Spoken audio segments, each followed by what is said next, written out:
Morning, everybody. How we doing? It's Friday. Everyone's getting excited. The weekend's here. Doing that. Well, actually, it's a bank holiday weekend as well.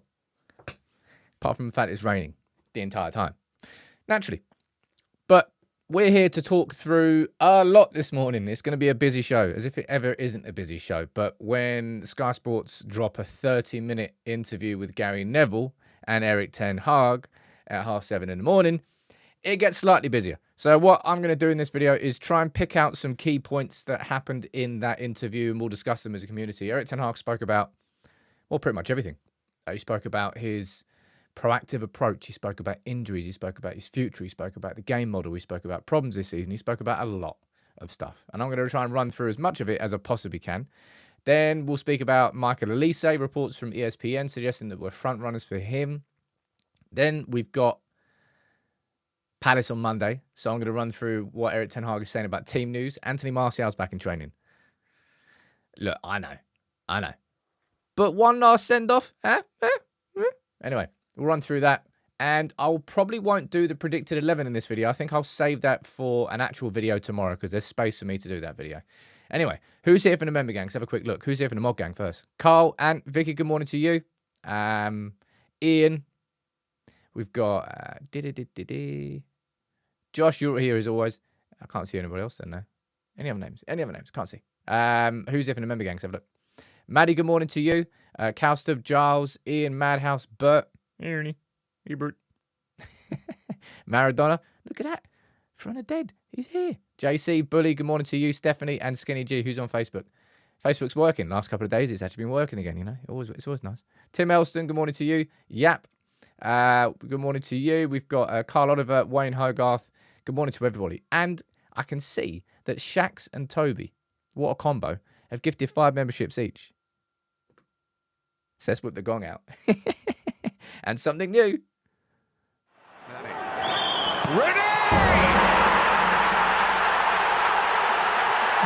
Come on. It defies description. Yes, it does. Yes, we've updated some of the gong sounds. Come on. Keep it fresh. You got to keep it fresh. But look, if you have any questions throughout the show, fire in your comments. I'll try and answer as many of them as I can. Let's start with it, right? Let's start with it. That interview, I mean, you can let me know what you think about the interview in the comments straight away, I suppose, before we dive into the details of it. I really like Gary Neville as an interviewer, man. I think he's found his position. Did anybody listen to his Stick to Football podcast yesterday? He was speaking about his move to Valencia, how basically, because Peter Lim invested in hotel football and everything that he was doing business-wise, he kind of felt like it was a bit of he kind of felt obliged to go and take the Valencia job. Even if half of him, he was like, I probably shouldn't do it. He did it anyway, and obviously it didn't work out. But Gary Neville's found his position as a pundit, interviewer, if you want to call him that. He really is the best at it, in my opinion. I'm not sure there's anybody better. That interview he did with Anthony Gordon was fantastic. Sort of the way that he sort of goes around the questions. I think he does it very, very well. And I think that's a fair point. I think he did what he could with the pre-screened interview. I mean, it's not to the level of like when you saw Goldbridge interviewing Hoyland. That was basically like an interview which could have been in like a Match Attacks magazine. Absolutely nothing in it. I think Gary Neville asked a fair amount of questions. I think Erik Ten Hag answered a lot of it. Now, some things he didn't, of course. All right, and I'll run through it. But I quite liked the interview, if I'm honest. Akash is saying Ten Hag's comments on playing style, having players to fit in was interesting. Yeah, we'll run through the details now. But can I say, before we do, that happy Friday, everyone, indeed, man. Because Calvin, Graham, and Luke. Calvin's gifted 10 memberships, Graham's gifted 10, and Luke's gifted 5. Let's do a 20 combined. And let's hear from a former manager of Manchester United. See what he's got to say this morning. Every human being who is crept with the hair, only with sex masochism, then it is allowed. Oh, man, I had fun yesterday. I was sitting there just like typing things into it. I was like, what was the funniest thing that Van Gaal said? So I pulled that one out. I'm going to try and change them most weeks because I think it's quite fun. But, mate, Louis Van Gaal was a good character. Shame he was a abysmal manager. Abysmal. And I'm honestly, I'm arguing with anybody who tries to say that Ten Hag's football is the worst that we've seen. It's like, you just do not remember Louis Van Gaal. You really, really don't. But let's go into it, all right? The first thing I want to sort of touch on is Erik Ten Hag speaking about Harry Kane. I don't think this is anywhere near the most interesting part of the interview, all right? But I'm just going to run through some of the top lines at the beginning. Erik Ten Hag was asked about Harry Kane, was asked about Rasmus Højlund. He was saying here, oh, yeah, by the way, I'll move the camera up to the top right. I think it gets in the way a little bit less when we've got the screen on here. That's what I think so anyway. He was asked, he said, we have some choices to make with talents like Højlund. You can't see that bit. And I can see a striker who already proved it, who we want to sign and we couldn't get him. And he said, yeah, I mean Harry Kane. And of course he means Harry Kane. And I think when it comes to Erik Ten Hag and recruitment, what would you rate it out of 10? Erik Ten Hag's recruitment overall so far. If 10 was obviously every signing's been bang on and perfect, no, it's not been. Quite a lot of them have been misses, really. What would you say that the record is out of 10 for Erik Ten Hag's recruitment? Because there's been some hits, all right? Martinez, the obvious big one. Casemiro in his first season. Malacia in his first season, I thought was a very good. I thought largely the signing of Eriksen on a free was good. But then this season, I think it's been really disappointing. Onana, I don't think Onana's a bad signing, but I personally feel like we kind of signed him a year early. Mason Mount's not kicked the ball because of injuries. That's just bad luck. Let me see what you're saying down here. We've got Cremegno, we've got Chidi, Pascal, Pranav, and Jonathan. You're all saying 4 out of 10. We've got Mike, Gustav, JC, and John. You're all saying 5 out of 10. Erik Ten Hag has been backed, and I'm at no point would I come here and say, "Oh, Erik Ten Hag's not been supported in the transfer market," because we've spent big. Have we spent wisely? No, I don't think we have. I think any United fan could admit that. Any fan could understand that. And man, Anthony in the first season, joy. Any club with a genuine transfer department, once Anthony reached the 50-60 million mark, it was like, nope, walk away, let's move. Erik Ten Hag, of course, pushed it. And in that first season, we know he pushed it. It's why we went after so many Dutch or Ajax-related players, because it was what Ten Hag knew, and he needed familiarity considering the job he was going into. And Frenkie de Jong, that's going to be, no matter what happens with Erik Ten Hag, right? And Bayern Munich are now sniffing around him, which was absolutely inevitable. No matter what happens with Erik Ten Hag, it's going to be a what if Frenkie de Jong came in at the start. Or that will always be there for me. That's the one where the whole path from the very beginning could have been different. The whole trajectory could have been different because we signed Frenkie de Jong. And that's going to be a massive what if. But it's not as if Erik Ten Hag hasn't been backed in the market. So I'm not going to try and suggest here that that's the reason why we failed this season. Carl, you're saying was interesting that he said he wanted Frenkie de Jong and Casemiro. Now, that part I disagree with. He's saying that Frenkie de Jong and Casemiro, if you had a wand and you did what, boom, yeah, you'd sign both of them. But Manchester United financially could not sign both of them. And you know what's bad? And I'm going to go back to Harry Kane here. Now, we're Man United. We're one of the 5 biggest clubs in the world still, despite the fact that we haven't won the league in over 10 years and the Champions League in over 15 years. We're still one of the 5 biggest clubs in the world. And if we want a player like Harry Kane, we should be able to afford them, given the revenues that we've got. So to not be able to sign Harry Kane because we can't afford them is a gut punch. To not be able to sign Frenkie de Jong is a slightly different conversation because he never wanted to move. And Kim Min-jae, he had a bad game the other day. But yeah, it just sucks, really. It should never really be a case where Manchester United aren't able to sign a player because we can't afford him. And then all of a sudden, you find 80 million down the back of the sofa and we sign Anthony. Harry is saying Harry Kane would not have joined us regardless. Mate, Harry Kane would have packed his bags and been skipping up the motorway to Manchester. He would have loved to join Manchester United. Of course, Daniel Levy may well have probably said no. And that may have been an issue. But Jonathan, you say it wasn't money. They assumed Kane wouldn't be sold and prioritised it. Oh, no, they went after Kane, and then when they found out that the price was going to be X and they were going to make it difficult, that we then pivoted away, and then De Gea didn't get his contract, and then we signed Onana amount instead.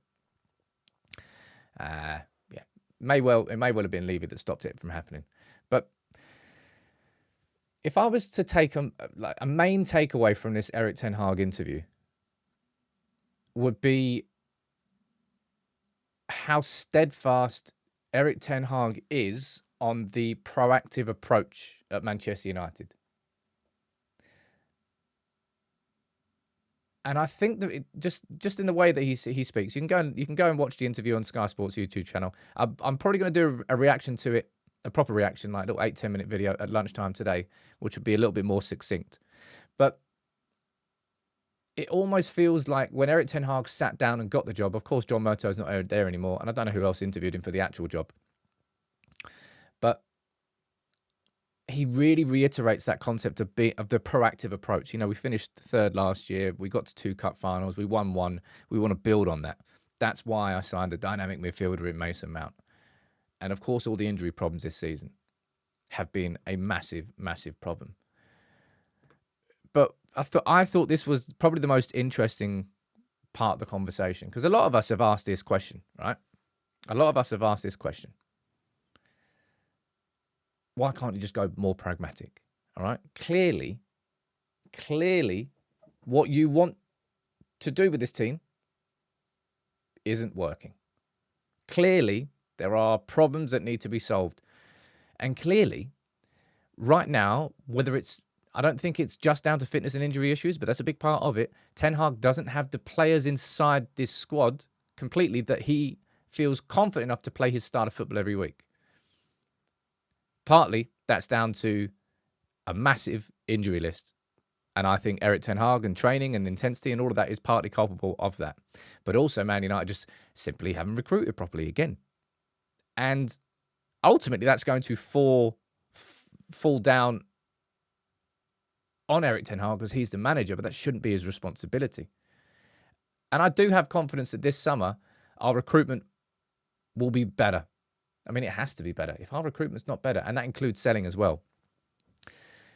But in terms of playing that more defensive style, I can't remember who we lost to before. Was it the Champions League we crashed out of? And then we played Burnley, I think, after an international break. And I think we won 1-0. Johnny Evans with the ball over the top for Bruno Fernandes. Who was it that played in that game as well? Was it Hannibal played in that game? I think it was that. And we went to a more pragmatic approach.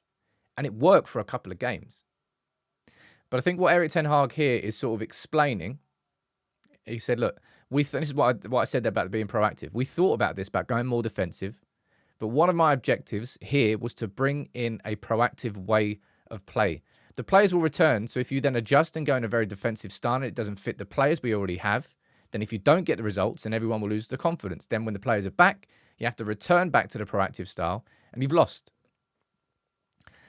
What I think Erik Ten Hag is basically trying to say here from his own perspective is,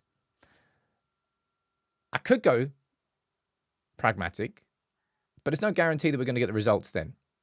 And if we then lose in that style, not only are we losing, but I've done it in a way which isn't Manchester United. I've done it in a way in which I wasn't supposed to get the job. So in his eyes, he's probably looking at a lose-lose situation rather than if the proactive approach works and we win, then we've done it right. But if it doesn't work and we're still going for it, then at least they can't beat me with that stick. I'm going to read some of your comments out down here. How do you interpret this? Robbie's saying he doesn't want to flip-flop. I mean, adapting is not flip-flopping, right? And I think Erik Ten Hag has adapted before. I know he has. First 2 games as a United manager, lost to Brighton and Brentford. We switched. We stopped trying to play out from the back. We went more direct. De Gea started kicking it long. We kind of negated. We got rid of the first line of progression. And it worked. We won 4 games in a row. And then he tried to go back to it, and then it didn't quite work. He kind of, first season, he definitely chopped and changed more. This season, he's been really steadfast. And I'll be honest, right? It's something I thought about. Oh, wrong thing. I know our football's been bad this season, and I'm going to go down and read some of your comments here. I know our football's been bad this season, but you know what?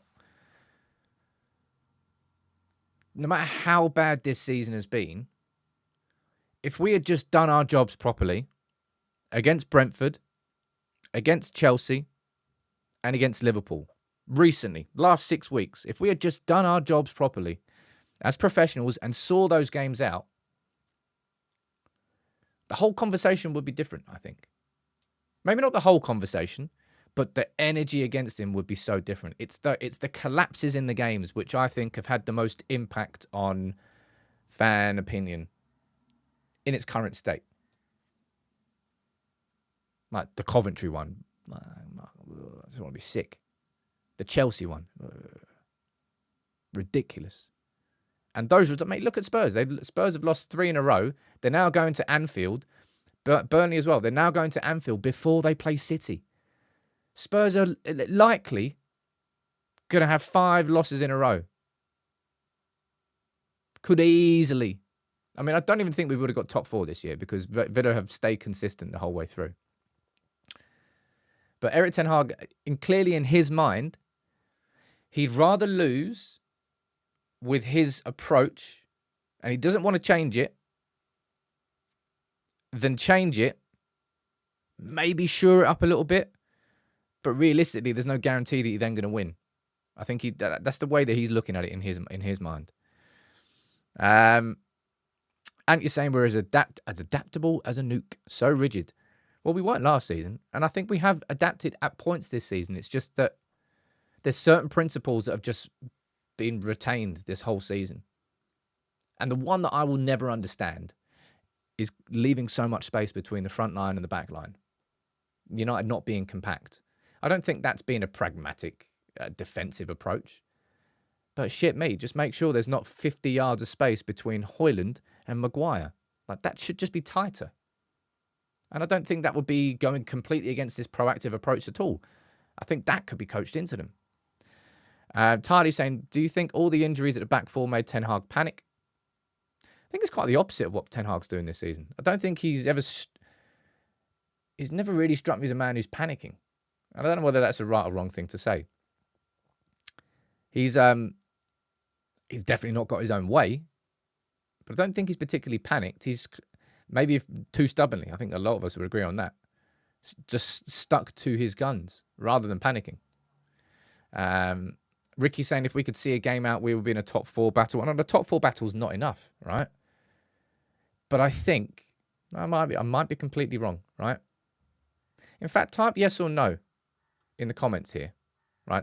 The way that this season has gone, I honestly feel that if in the last results in the last 6 weeks and games that we had in our hands, right, just the games that we should have seen out,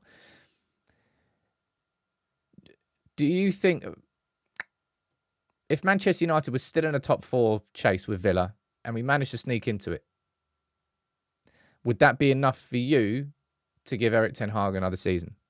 Given the expectations going into this season was, well, I predicted us to finish second, and that was wildly wrong, right?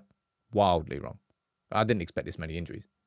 But given all the injuries that we've had, if that happened, would you, as a fan, have more patience towards Erik Ten Hag? Seeing down here in the comments, not everyone's saying yes.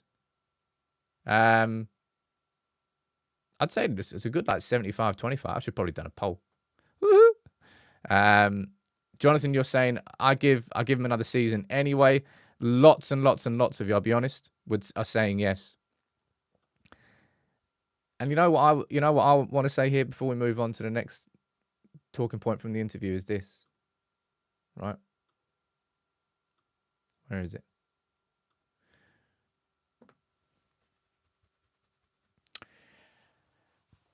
This is no surprise, okay? Absolutely no surprise. Now, Bayern are having their own like Spurs something. You know what always annoyed me about Spurs getting Postecoglou? I've said this a few times. Like they tried to hire like 6 other managers. Like 6 other managers before they ended up with Postecoglou. It ended up being a right move for them. But look, Postecoglou has been steadfast in his proactive approach, and Spurs have now lost 3 in a row. They're probably about to lose 4 in a row. They're likely going to lose 5 in a row.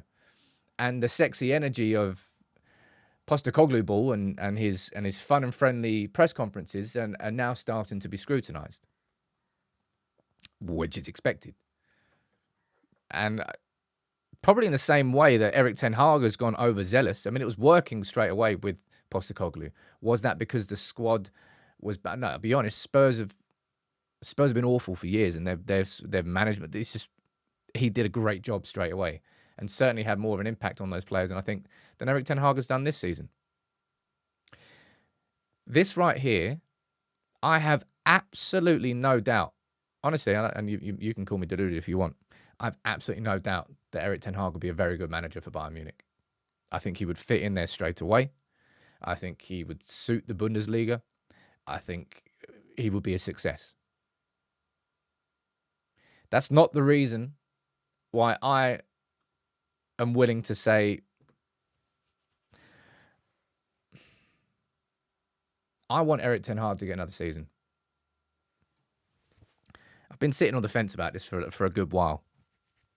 Understandably so, right? People love for you to be either Ten Hag in or Ten Hag out, right? You have to be at one end of the extreme, and you have to be willing to sit there and punch your way out of it and have an argument. I have so many doubts about Erik Ten Hag. Yeah, I think it is the first time I've said it, because I really have been sitting on the fence, and there have been so many games that have pulled me the other direction. I think the 2 that had the most impact on me were Chelsea and Coventry. Like the collapses in game, man.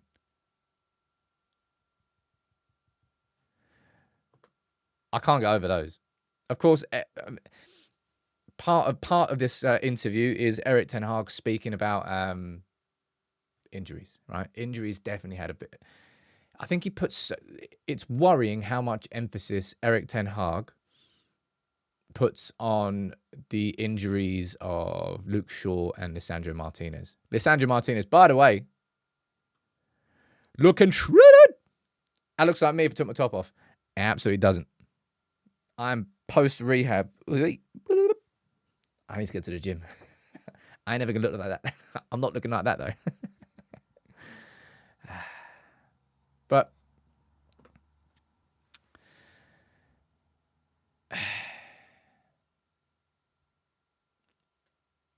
man, United have been such a mess, man.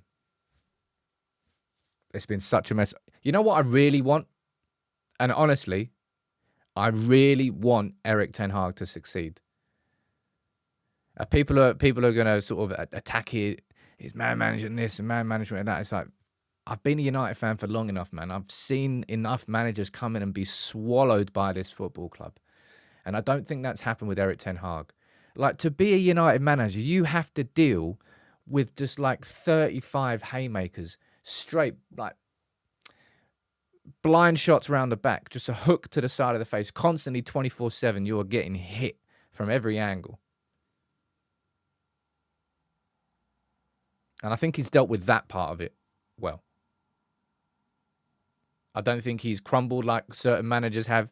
And I genuinely think he has the best intentions in mind. And I think an interesting part of this whole interview was this one, right? Where he spoke about the breakthroughs of Mainu and Garnacho, and he spoke about the concept of the game model. which is a big thing, right? And the game model is supposed to be something where your under 9s, your under 11s, under 17s, under 18s, and your first team, they're all playing the same style. That's a game model that exists throughout the entire club. And Erik Ten Hag spoke about his game model. And he's like, look, if you look at Garnacho and Mainu coming through, well, Garnacho had already broken through. Well, I think he made his debut under Ragnick. Kobbie Mainu made his debut under Erik Ten Hag, didn't he? I think he did. Yeah, he definitely did. And he goes, that's because it was one of my objectives from the previous leadership team to bring that in. So that's two objectives that he was speaking about there. One is bring a proactive approach to Manchester United. I think he's made that clear. That was one of the objectives when he first got the job. Number two, bring a game model. Get the young youth players playing the same way that you want that first team to play.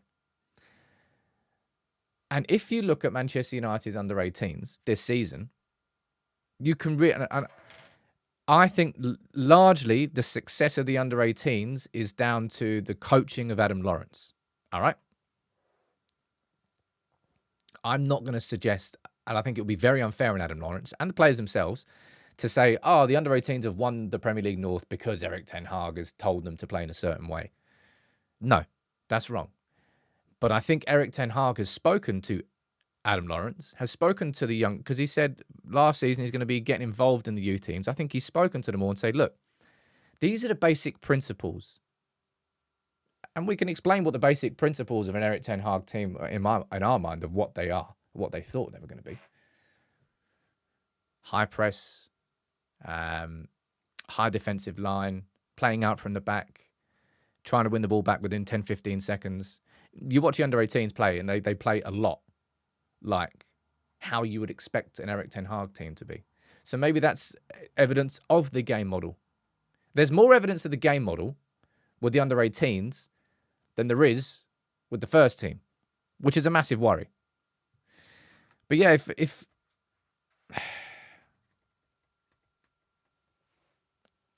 can anything happen between now and the end of the season that can change my mind on Erik Ten Hag? I mean, there's always games left. We've got 4 games left in the league. Truth be told, they're not easy games at all. We've got Palace away.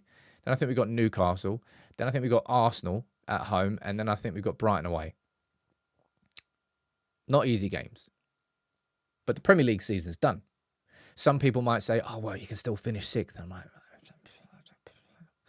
as if I've got the energy to give a toss about whether we finished 6th, 7th, or 8th. It's like, are you kidding me? They're all crap. It's like, which one of your toes do you want to cut off? Oh, yeah, okay, brilliant.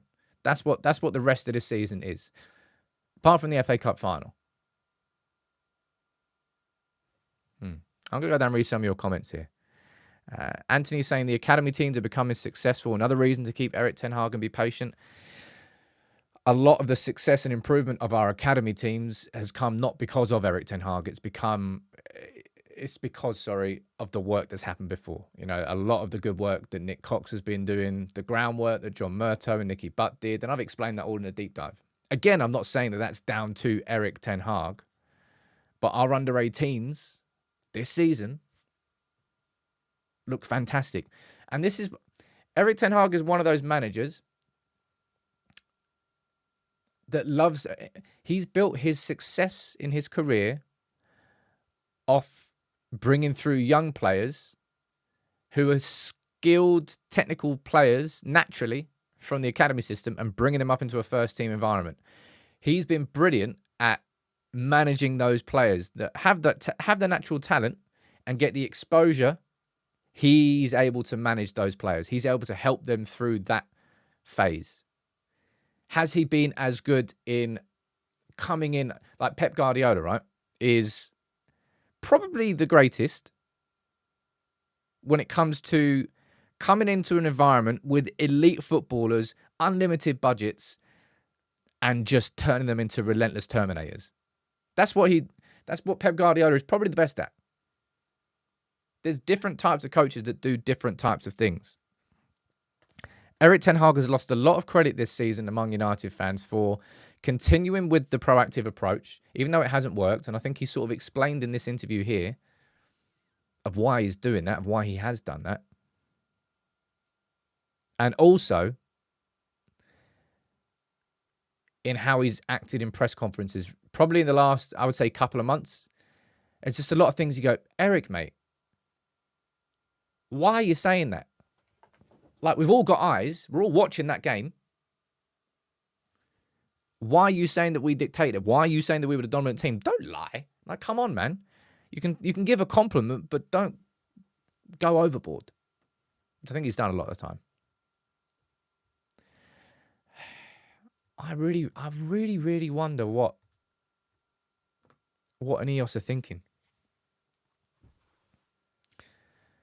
I know for some of you, it might feel, at this point, it might feel like a straightforward decision. Erik Ten Hag has got to be sacked, and we've got to replace him.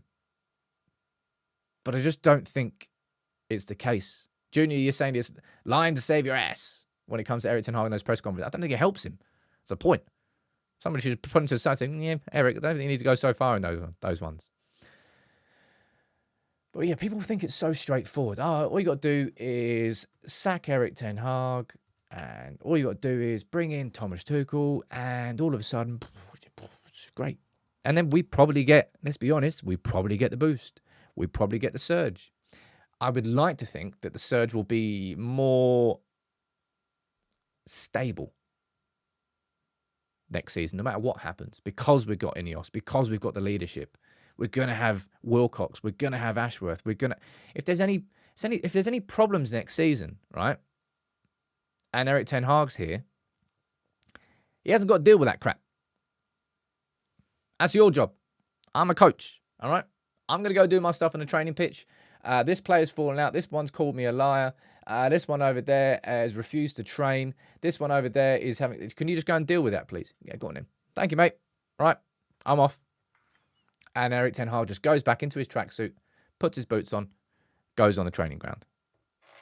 That's how it worked at Ajax. That's how he worked at Ajax.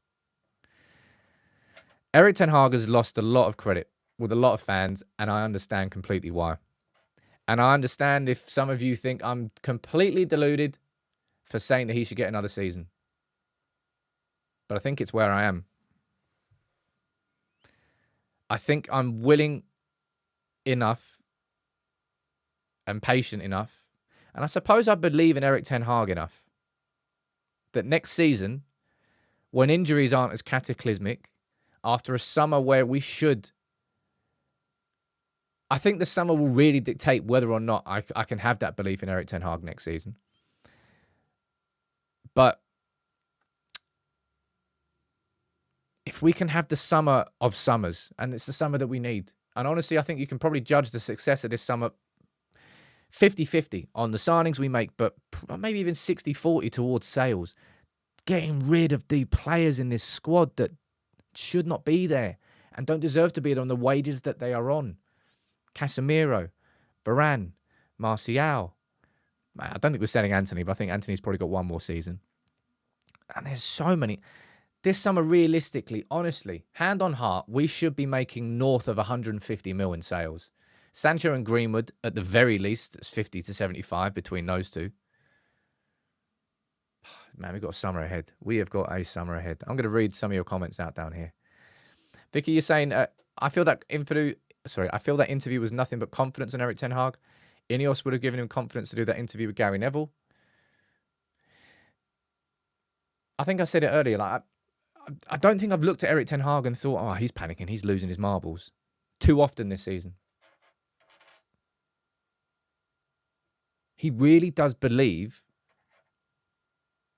on it. That's probably the main takeaway I would encourage you to take away from this. Erik Ten Hag truly believes that if he's got the players next season, the injuries aren't there anymore, and we have the right summer, that his game model will work in this Manchester United team. It will work. He's convinced of it. Now, whether or not Ineos are convinced of it, we still don't know that yet. And I'm sure in the goodness of time, in the next month, we might get some clarity on that. But Erik hasn't really lost faith in that, even if, I'll be honest, man, the football's been garbage this season. Garbage. It could be our worst season in the Premier League. There's a super chat there from somebody. Let me read this out. Chaos, you're saying, Sam, do you think the comments from Erik Ten Hag in the interviews trying to keep the players positive and thinking they're doing well, bit of reverse psychology? Not particularly. I don't think any of those players can be that much like head in the sand that they don't think that this season's been a failure. They all know how bad it is. They all know how bad they've been. And I will reiterate that one more time. In the last 6 weeks, if we had just been able to see out the games that we should have been able to see out, Burnley, Brentford, Chelsea, Liverpool, and Coventry, those 5 games, I think the sentiment in the United fan base would be different. Of course, that's you go back there and you win these games. Of course, that would change the sentiment. But these are games that we had in our hands. We did the hard work. We were ahead, 3-0 ahead with 20 minutes to go. You've done all the hard work. All you got to do is see a game out, and we may well still be in a top 4 conversation. And we're already in a cup final. There's a lot to hate about United this season. There really is. And I can't blame you if you've gone past the point of no return with Erik Ten Hag. I've just not reached that point yet. And I think it's because I genuinely believe in him. Probably more so when he reached this point with Ole Gunnar Solskjaer, there just wasn't a way out of it. And he didn't have to. And if Ineos hadn't have come in, I probably would have already reached that point with Erik Ten Hag myself. I think it's the fact that Ineos are in, and the next season I know is there's true change. There's real genuine change, an actual support network. Things are going to be different from next season. And I think Erik Ten Hag deserves a chance to operate in that environment at Manchester United. It's not that Ineos have bought, maybe it's Ineos have bought him time, but it's just that Ineos are making me look at it a little bit differently. Let's read out some of the comments. Fletch, you're saying he's been straight up. The football's been poor, but it does come down to players we haven't had available. But then at the same time, I don't think Erik Ten Hag has maximised the players that he has had available. And I actually think that he could and should have adapted more this season. But then how far away from the original game model would that be? Stephen, you're always chippy and cheery. It's blind faith only now if you're backing Erik Ten Hag, and that's all it is. I wouldn't say it's blind faith, but it is faith. I've just explained where the faith is coming from. I've got faith that our football club, structure-wise, next season is going to be totally different. I've got faith that this summer, United's new structure and new people with new ideas and new ambitions, we finally have owners who actually want to win the league. Prior to this summer, it was always just about getting into the top 4, and you could never reach higher than that. That's changed this summer. And I don't know. Come on, Erik. And man, if Erik can come through this and actually start winning with this team, man, I'm gonna be like one of the generals in the corner. Shot, he's out. Guns akimbo. But it might not work. All right? It may well not work. And I think if Erik Ten Hag does keep his job and he is in next season, I do not think Ineos are going to wait until February to make a change. I think if next season begins and we're 2-3 months into the season and it's going to get to like October, November time,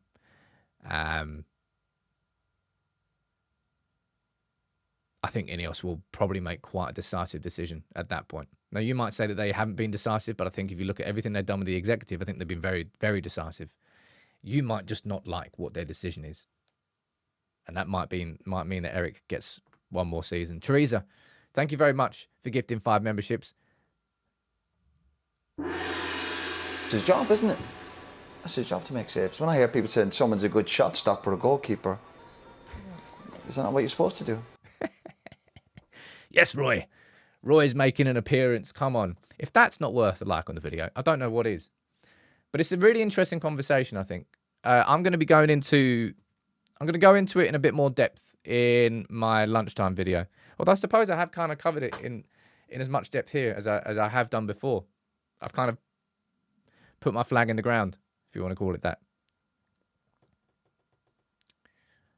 I've lost a lot of faith in Erik Ten Hag this season. But not all. I don't think it's just blind faith. I think that's an unfair comment. But yeah, I've definitely probably got more faith than most do. And I'll reiterate this again and again and again. I've got absolutely no doubt that Erik Ten Hag would succeed if he went to Bayern Munich. No doubt whatsoever. Doesn't make it. That's not the reason I would keep him. But I'd have no doubt. What are we talking about next? What's the time? 40 minutes. Well, I was going to speak about Mark and Olise, but we probably don't have time. Now, if I can do something quickly, if I can ask you, somebody said a while ago, "Oh, Sam, it's so good you don't do ads in the video." What I'd like to introduce, because it will help the growth of the channel, right? I'll be able to reinvest this money back into it. I'm gonna play an ad, but I'm also gonna have ad breaks. Well, only one. But I'm going to do a quiz. So I'm going to press that button. I don't know. That might mean that some of you get shown an advert. But right, I'm going to ask a quiz question. I thought this would be a fun way to introduce him. What was Mark Hughes' nickname? Fire it in the comments. Fire it in the comments. I mean, everyone knows that, don't they? I thought it'd be a good way to do it. So I bought a new trivia book. I thought it was a cool way. Harry, you got it straight away. Harry's got it. Of course, it was Sparky. Come on, man. It was Sparky. Everyone loved Mark Hughes and everyone loved his volleys. Oh, man, speaking of volleys, back of the net. Oh, Miles.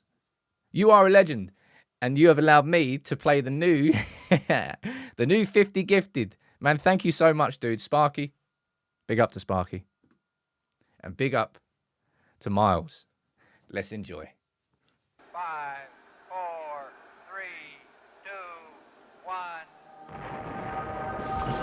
When the seagulls follow the trawler, it's because they think sardines will be thrown into the sea. Thank you very much. I'm having so much fun making these ones. One of the most iconic press conferences that the world will ever see. The legendary quote indeed. It gets better the more you watch it. And it's aged very, very well. Barry will be coming back at some point. But we had to get Erik involved. Miles, honestly, thank you so much for that, dude. Legend. But how fun are these? So if anybody has any suggestions in the Discord, I don't know, Joe, if you can help me sort of manage all of this, we can keep changing what they are. Little snippets of quotes, funny things, funny videos you'd like to do. We'll keep refreshing it so it doesn't get boring for everybody. Oh, wow, look at that. Anonymous bot. How you doing, dude? You're saying it's 2:46 in Vegas right now. I only get to tune into your stream on Thursday and Friday due to work schedule. Been watching your vids since 2019. Big up, dude, man. Vegas, 2:46 a.m. in Vegas. I was on a slot machine. Probably losing. Man, I did Vegas so wrong when I went. Well, actually, I mean, you could argue I did Vegas very right when I went to Vegas. But yeah, I spent a lot. I drank a lot. And I didn't do much else. I was supposed to do a skydive. That got cancelled. I was supposed to shoot some guns. And I cancelled that because I was like, man, there's no way I want to shoot these now. And was supposed to rent. Man, I was so upset about this, right? I bought a new 4K drone in Vegas. Well, for Vegas. And we rented a Mustang. We were going to do a day drive out to the Grand Canyon. And I had it all planned out. I wrote down loads of shots I was going to take. I've been practicing flying the drone. I had it all set. And then I realised a week before that my driving licence expired. I was like, brilliant. So I couldn't drive it. And then my mate Dan, who I was out there with, the driving licence address didn't match what was on his bank card. So they wouldn't accept his bank card. They wouldn't take cash. And they wouldn't, there's like 3 cards didn't work. So our Mustang convertible was sitting outside the car hire place and we couldn't even take it. So we went back to the casino and we lost more money. That's how my trip to Vegas went. But Miles, thank you so much. To Anonymous, to everybody. To this week, actually, it's been pretty proud this week. We reached 400k. we're doing something so different on this channel, and I always have, and it's really starting to sort of break through. M. Sud, it is Sparky, but you're a little bit late with the Sparky one. Let's speak about Crystal Palace, okay? Not to bring the mood down, but let's speak about Crystal Palace. Erik Ten Hag was speaking about team news, and here's a little snippet from his press conference, all right? Scott, I think he didn't train so far this week, but I expect him back in training on Saturday, and then we have to see up to the game if he is 100% available or for part in the game. And also after the game we had an issue with Bruno, so he is a doubt for Monday, but he will fight. As if Bruno's going to be missing this game, man. Come on. Dude's never missed a game through injury. I mean, he may well do that. Harry's saying, well, you're not playing an advert. Yeah, so the advert, I pressed the button and it might show to some people. It might not show to others. It's not going to show to absolutely everybody. That's how it works. But the reason I'm doing it is going to help me keep reinvesting back into the channel. As I think I've shown this whole way that I've been doing this entire time. So there's a couple of players that returned. Marcus Rashford, still a doubt. He didn't train the other day. I don't know whether he's going to be fit enough to play. Scott McTominay didn't play, but have I seen a ghost? Have I seen a ghost? Anthony Martial. He's back in training.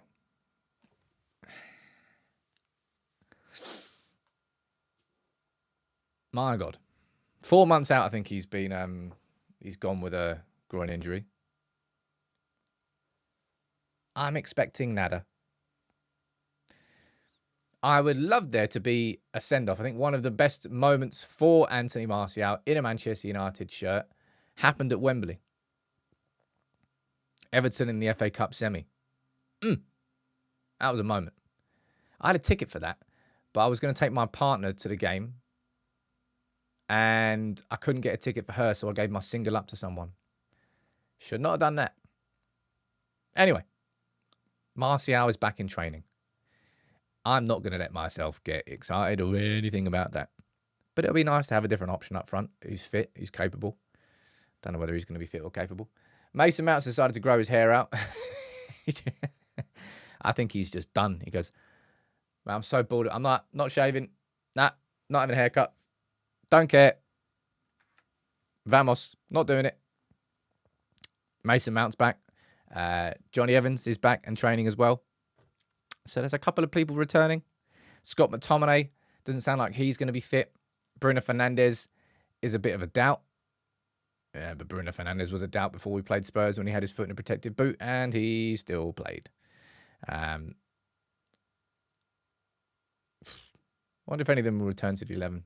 As I said, I'm probably going to save the starting 11 video for tomorrow, because I think there's room in the schedule this week for me to actually do a proper 11 video. So rather than doing it in this video today. James Gaming, you say Martinez will be back. Well, Martinez is certainly kept in shape. That's for sure. I don't know. I don't know how much I want him played, though. Truth be told.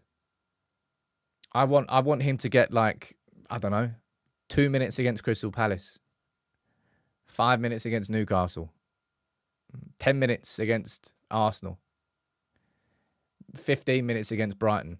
Just keep him just low and slow, all right? Slow cook him.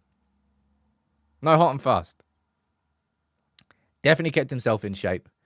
And wouldn't it be nice? It would be more than nice. We missed Martinez for the FA Cup final last season, and we were 1-0 down within 10 seconds. Having Martinez back for the FA Cup final, if he's fit, right? Let's find out. Of course, yeah, Ross, injuries weren't abdomen-related. Injuries weren't upper body. His injuries were a metatarsal, which, let's be honest, that metatarsal's got to be fixed by now. But the injury which has more concern is, was it an MCL injury to the inside of one of his knees? Like just the weight went the wrong way and it hyperextended.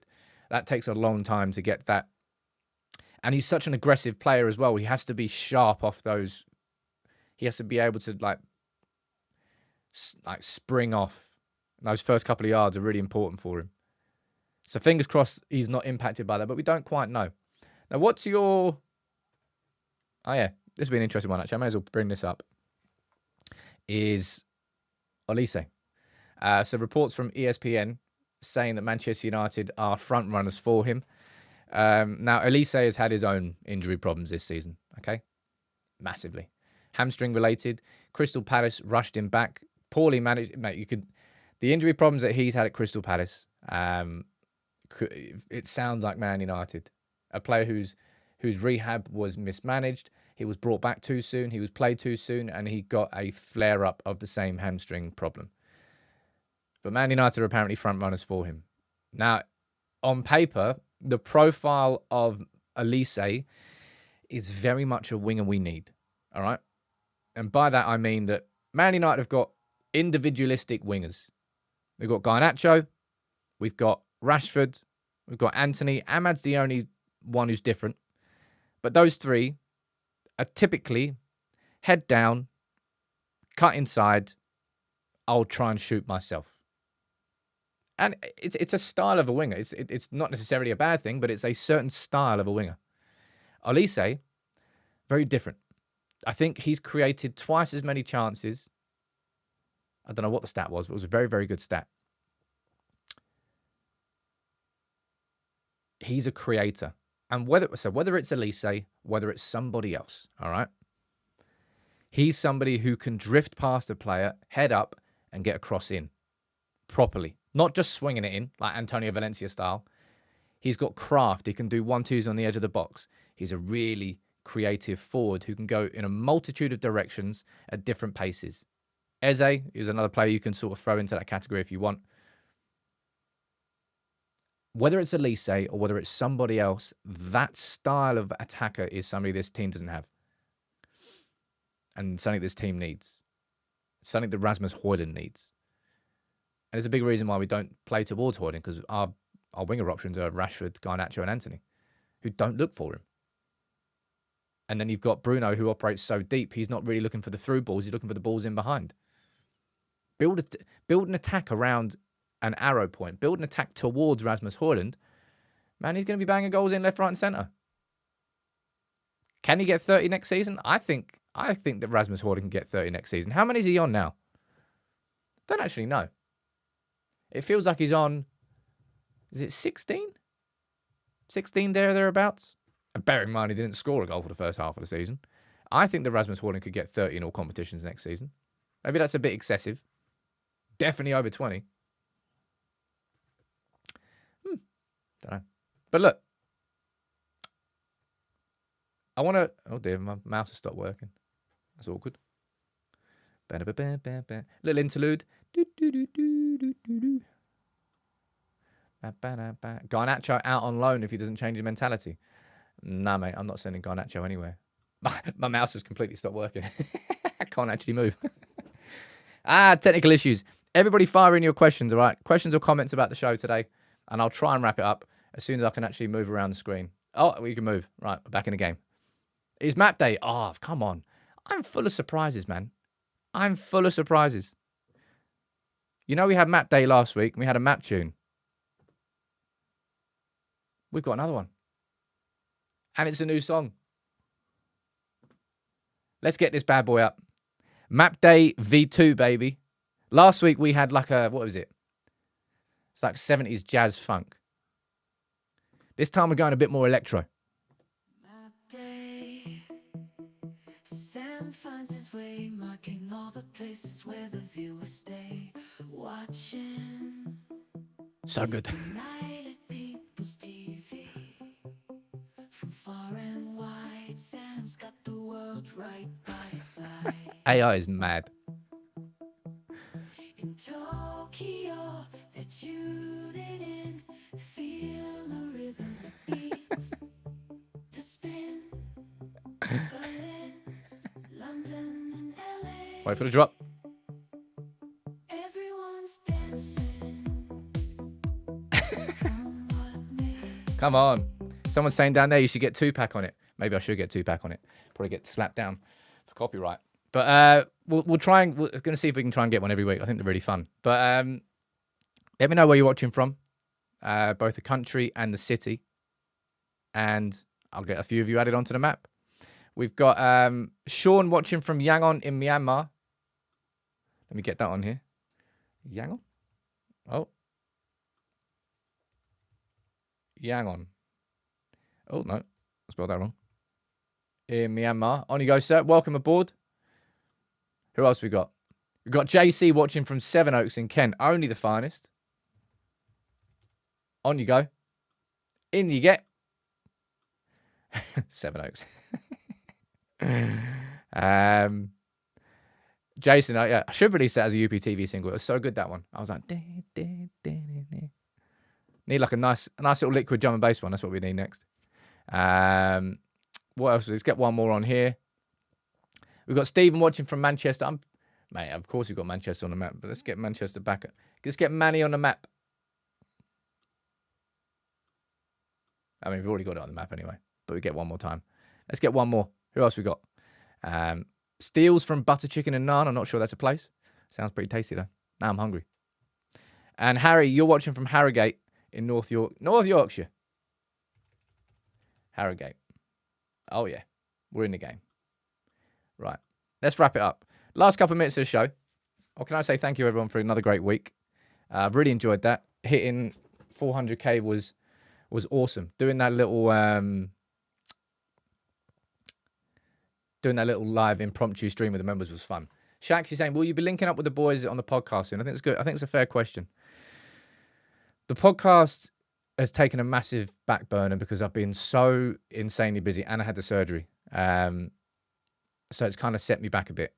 I'd love to go back to doing the podcast, but truth be told, it's really difficult for me to return in the same format it was last time. Me being the lead host and me researching both shows every week. That's why I've already spoken to, I think there's somebody email me, Aaron, big up to Aaron, about being a co-host. But I think probably for the podcast, I think I'm going to pause it until next season.